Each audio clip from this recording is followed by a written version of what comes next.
Bueno, una disculpa, tuvimos un problemilla por allá, si alguien se logró conectar. Vamos a comenzar con el tema del día de hoy. Como hemos dicho, todas las noches vemos el Catecismo de la Doctrina Cristiana, curso superior del Padre José de Arp. Y vamos a hablar acerca, o a continuar hablando, decíamos, acerca del misterio de la encarnación. Vamos nuevamente a invocar al Espíritu Santo, pedirle al Espíritu de Dios que nos ayude con el discernimiento de este tema y de nuestra vida, las cosas que nos van pasando en el diario vivir. Así que, ya sea que lo veas en vivo o en diferido, una disculpa si alguien se había conectado, tuve un problemilla por allá, pero hoy vamos a retomar ahora este tema y nuevamente vamos a invocar al Espíritu Santo y decimos: ven Espíritu Santo, llena los corazones de tus fieles y enciende en ellos el fuego de tu amor. Envía, Señor, tu Espíritu y todo será creado y se renovará la faz de la tierra. Ven Espíritu Santo, ven Espíritu de Dios. Bueno, una disculpa, ¿verdad? Tuvimos un problemilla por allá. Vamos a retomar lo que estábamos diciendo. Y es una continuación del tema de la encarnación. Y en el 167 decíamos, pregunta aquí en el catecismo, ¿tuvo padre Jesucristo? Y dice, en cuanto hombre, Jesucristo no tuvo padre. Es decir, en el aspecto humano, recordamos lo que decíamos ayer, comentaba, de lo que son el aspecto divino de Jesucristo y el aspecto humano. Y decíamos ayer que aunque son dos aspectos de Jesucristo, es una sola persona. Y hacíamos la comparativa ayer, aunque no es una comparativa pues tan efectiva, porque no podemos compararnos desde luego a Jesucristo, pero hacíamos la comparativa de que nosotros como hijos de Dios, como imagen de Dios, también tenemos nuestro aspecto humano y nuestro aspecto espiritual, que viene siendo nuestra alma, ¿verdad? Así también entonces Jesucristo tiene los dos aspectos, el aspecto divino en ese caso, que es Dios, y el aspecto humano. Y entonces en el 168 dice, ¿quién era entonces San José? Dice, San José era solamente el padre adoptivo o nutricio de nuestro Señor Jesucristo y esposo virginal de la Santísima Virgen. Jesús, hijo, como se creía de José, Lucas 3:23. Y celebramos la fiesta de San José el 19 de marzo. Él es el patrón universal de la Iglesia Católica. Jesús, María y José componen la Sagrada Familia. Como hemos dicho el día de ayer, y sabemos, ¿verdad?, que nos enseña la Iglesia, pues Jesucristo es precisamente por obra del Espíritu Santo, ha llegado al mundo.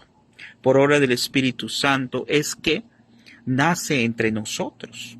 Y José, San José, pues es el padre adoptivo, ¿verdad?, de Jesucristo.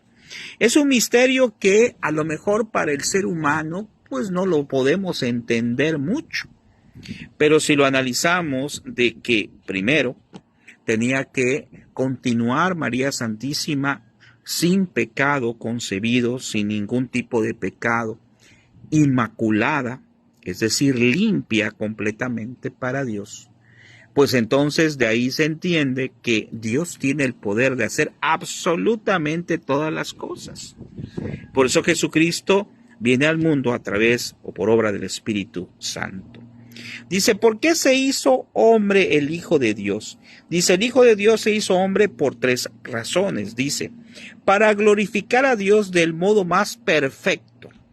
¿Por qué? Porque viene para precisamente traer el mensaje de Dios Padre, viene para establecer la gloria a quien lo merece, que es a Yahvé, a Dios Padre. Segundo, para padecer y morir por nosotros, porque como Dios no podía padecer ni morir. Claro, imagínense cómo Dios no iba a sufrir. Tiene que venir al mundo como ser humano, ¿verdad?, para experimentar el sufrimiento, la preocupación y la angustia. Recordemos lo que hemos dicho en algunas ocasiones, ¿verdad? A lo mejor uno diría, no, pero ¿por qué fue necesario que sufriera tanto Jesús en la cruz? Si vemos la película de Mel Gibson, Su Santidad Juan Pablo II, cuando la vio, pues decía, en efecto, así fue. Y relata lo que es una realidad de una muerte completamente brutal, completamente terrible.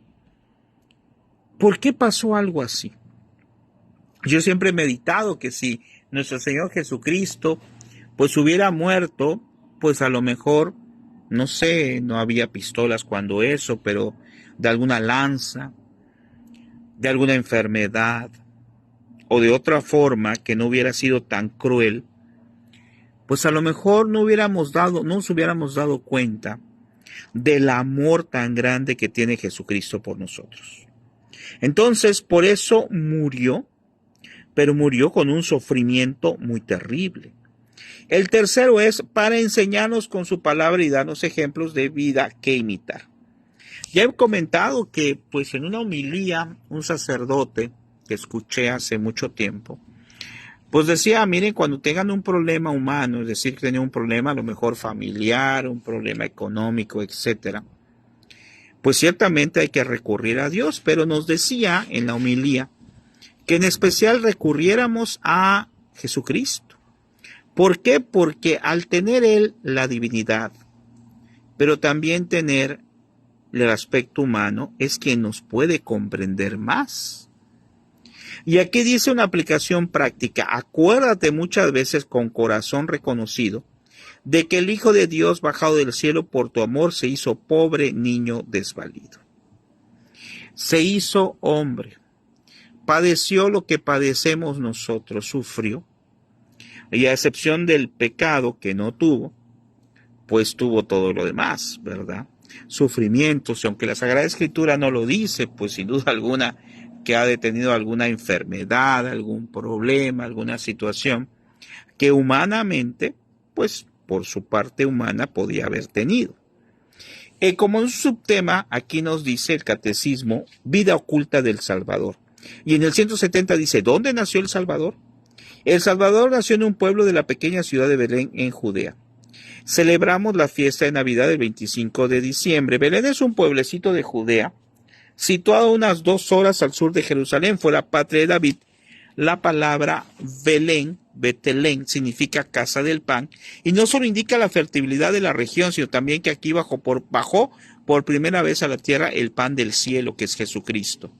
Encima de la gruta o cueva del nacimiento hizo la emperatriz Helena construir un magnífico templo que todavía existe. Bueno, aquí esta pregunta lo que siento nos hace reflexionar es el aspecto histórico, es decir, la comprobación histórica que Jesucristo en verdad nació, que Jesucristo nació en Belén de Judá. Y en el 171 dice, ¿por qué quiso el Hijo de Dios nacer de tanta pobreza y humildad? Dice, el Hijo de Dios quiso nacer en tanta pobreza y humildad por 2 razones. 1, para padecer por nosotros desde el primer momento de su vida. Y 2, para enseñarnos de la manera más eficaz que no tengamos apegos a las riquezas y frívolas vanidades de este mundo. Nos predicó con el ejemplo. Jesucristo siempre nos predicó con el ejemplo. Y precisamente como aquí nos dice el Catecismo, Él nos mostró el desapego a las cosas materiales. Dios es un Dios bueno que sabe nuestras necesidades. Y es un Dios que sin duda alguna pues no va a decir, no, pues todo mundo tiene que tener poco dinero, como hay algunas ideologías que dicen, ¿para qué quieres 2 pares de zapatos? Solamente uno. No, pues Dios nos conoce y sabe que a lo mejor necesitamos 2 pares de zapatos. Ese es un ejemplo. ¿Por qué? Porque pues se nos moja uno, nos queda otro. El problema no es el tener algo. El problema son 2 cosas. ¿Cómo lo obtienes? ¿Y qué haces con eso para obtenerlo? Pero como aquí nos dice, Jesucristo nació en una pobreza y humildad para mostrarnos cómo debemos de desapegarnos de las cosas.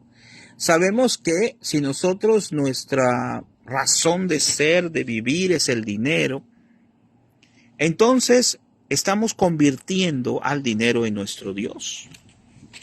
Y Dios quiere siempre el primer lugar para Él, porque es un Dios bueno, pero es un Dios celoso. En el 172 nos dice, ¿quiénes fueron los primeros que vinieron a adorar al niño Dios recién nacido?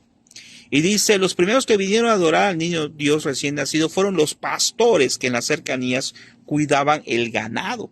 Después vinieron unos magos que les ofrecieron oro, incienso y mirra. Y aquí nos especifica algo que ya sabemos, ¿verdad? Le ofrecieron oro para recordar, para darnos cuenta de que es rey. Le ofrecieron incienso, porque el incienso sube al cielo, para recordar que Jesucristo es Dios. Y le ofrecieron mirra para recordarle que es hombre, o para recordar que es hombre. Entonces vean qué elementos tan hermosos que nos hablan acerca de Jesucristo, un Jesucristo que es rey. El problema fue que el mundo, cuando estaba esta profecía que iba a venir un rey salvador, pues el mundo se imaginaba, bueno, el pueblo judío decía, va a venir un rey, y pensaban humanamente, decían, bueno, va a venir un rey con su ejército, con su fuerza, y va a derrotar a los romanos, pero no. Por eso Jesucristo dijo en alguna ocasión, mi reino no es de este mundo, porque Él precisamente nos está mostrando que su reino no es un reino de lucha, es un reino de amor, es un reino de ofrecimiento. Muy contrario a lo que el mundo nos dice, de lo que es un rey, de lo que es una persona que tiene poder. Y aquí nos dice, la fiesta de adoración de los santos reyes se celebra el 6 de mayo. Los pastores supieron el nacimiento del niño Dios por un ángel que se lo anunció. A los 3 reyes magos se les apareció una estrella maravillosa que los condujo a Belén. Dice el 173, ¿por qué llamó Dios a los pastores y a los magos para adorar al Salvador recién nacido? Dice, los llamó para adorar al Salvador recién nacido con el fin de indicar que Jesucristo es el Redentor. Es decir, se agarró o tomó a los pastores en ese tiempo para que ellos fueran testigos del nacimiento de Jesús, que había sido una profecía de muchísimos años. Si nosotros analizamos los salmos, también la historia de la salvación, vamos a saber que desde el Génesis prácticamente prometió Dios que iba a venir un Salvador. Y dice, Dios llamó a los pastores y a los magos para adorar al Salvador recién nacido con el fin de indicar que Jesucristo es el Salvador del mundo, de judíos, de gentiles, de ricos y de pobres. Y la pregunta 174 nos dice, ¿qué sucedió con el divino niño 40 días después de su nacimiento? Fue presentado el niño Jesús en el templo de Jerusalén, como estaba escrito en la ley del Señor. Es decir, ellos, José y María, hacían lo que humanamente tenían que hacer, presentar al niño en el templo. Y en el 175 dice, permaneció el niño Jesús siempre en Judea.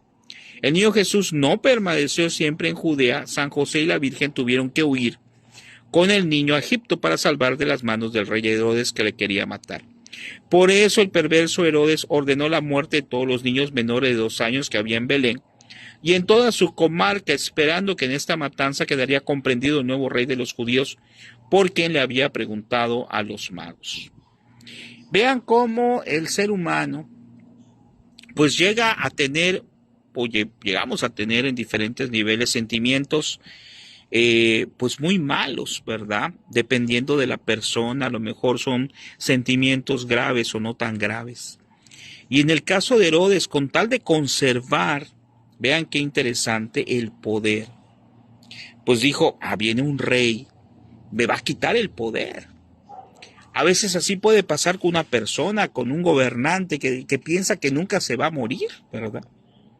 Que piensa que pues nunca va a dejar de existir.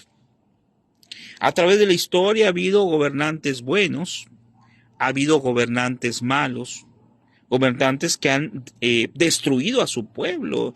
Y cuando en una persona, en un gobernante o no en un gobernante, cualquier persona, no se nos olvida o no se olvida lo que es la ambición del poder, pues ocurren estas cosas como pasó con Herodes, y se celebra la fiesta de los santos inocentes el 28 de diciembre. Ahí murieron muchos niños.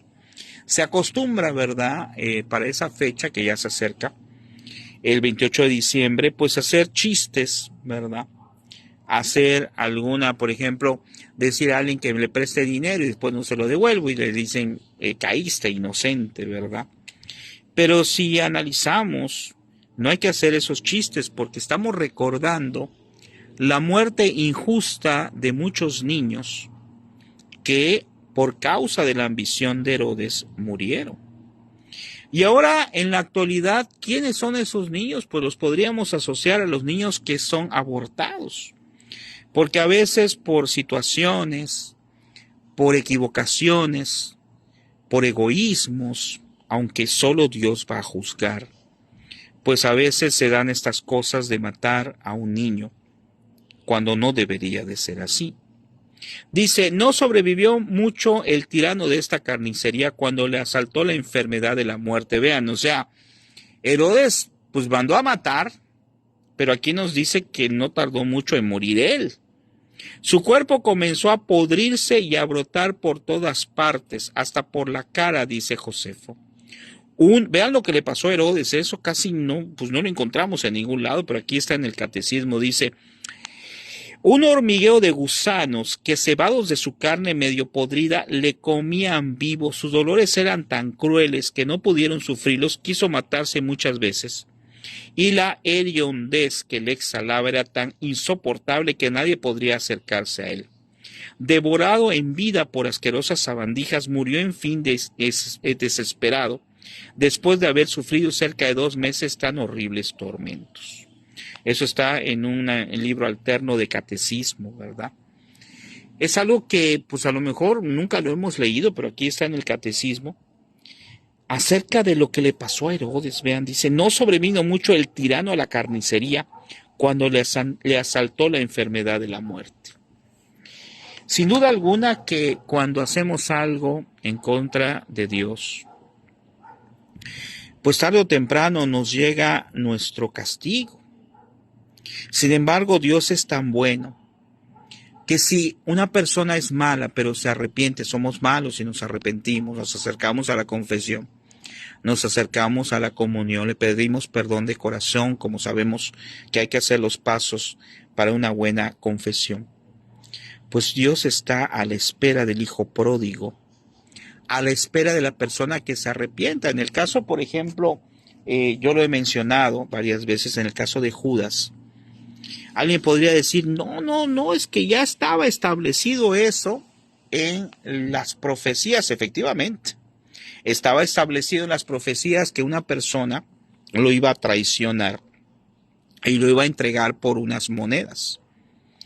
Aquí no es tanto lo que es la situación de algo que ya está profetizado. Si hay algo que pues Dios dice esto va a ser así, pues así va a ser.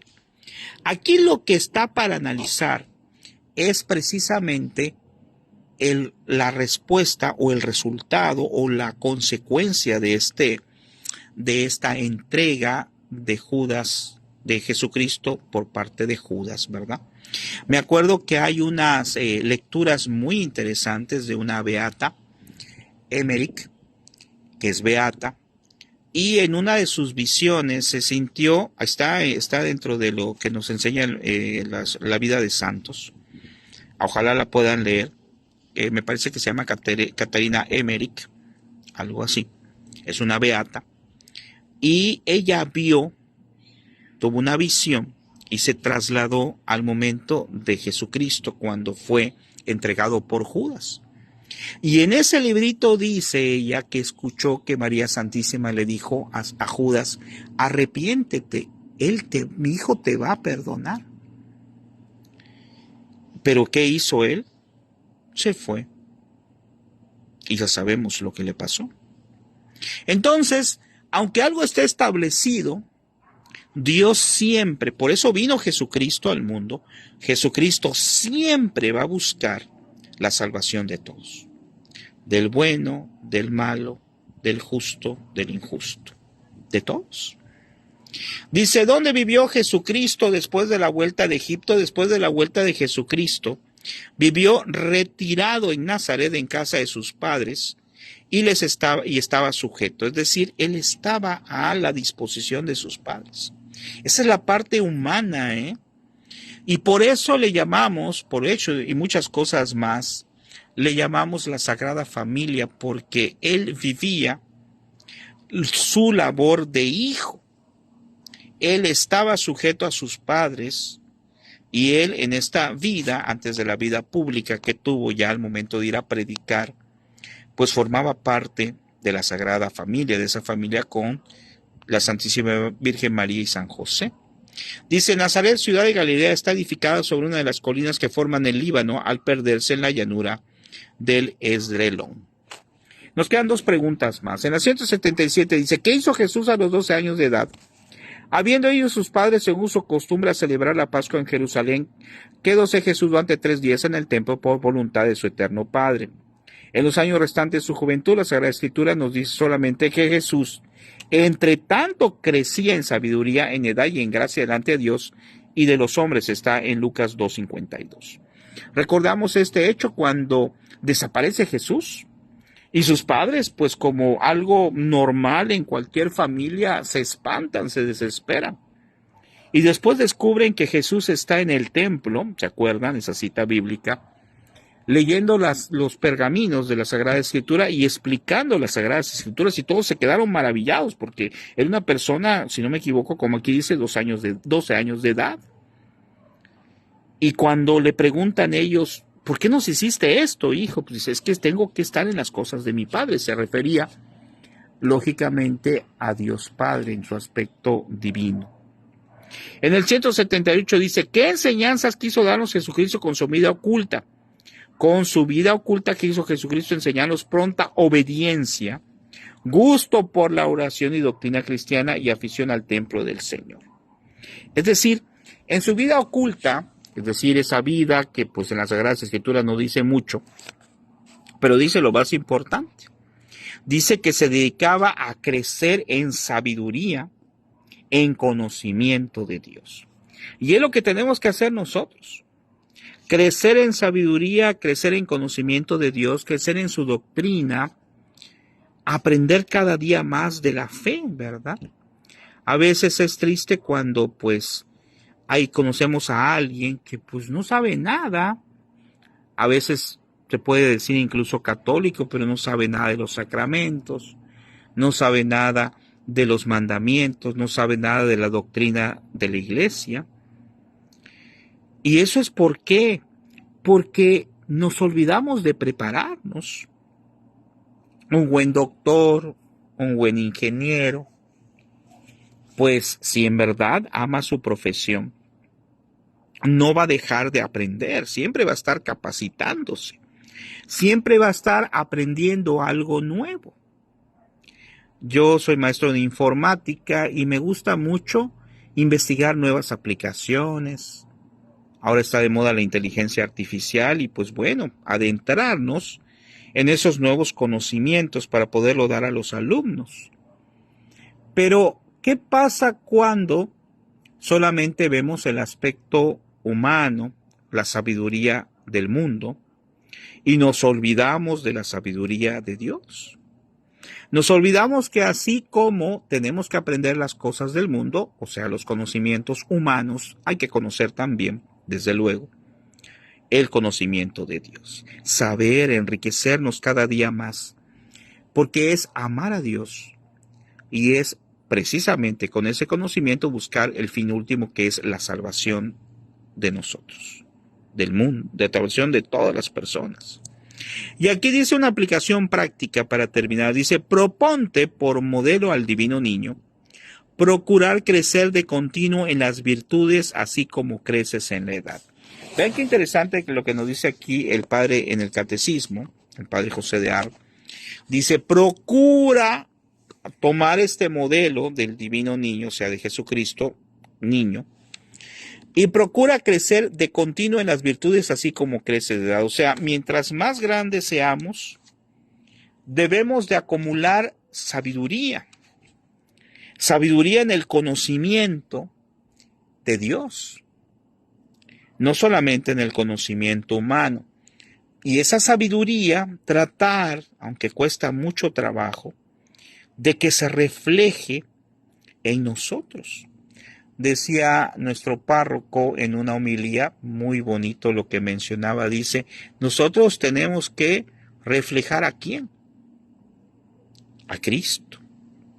Por eso acuérdense, como decía San Pablo, que es algo muy difícil, pero él lo decía, entonces hay que hacer el intento. Decía, ya no soy yo, es Cristo que vive en mí. Sí, muy difícil.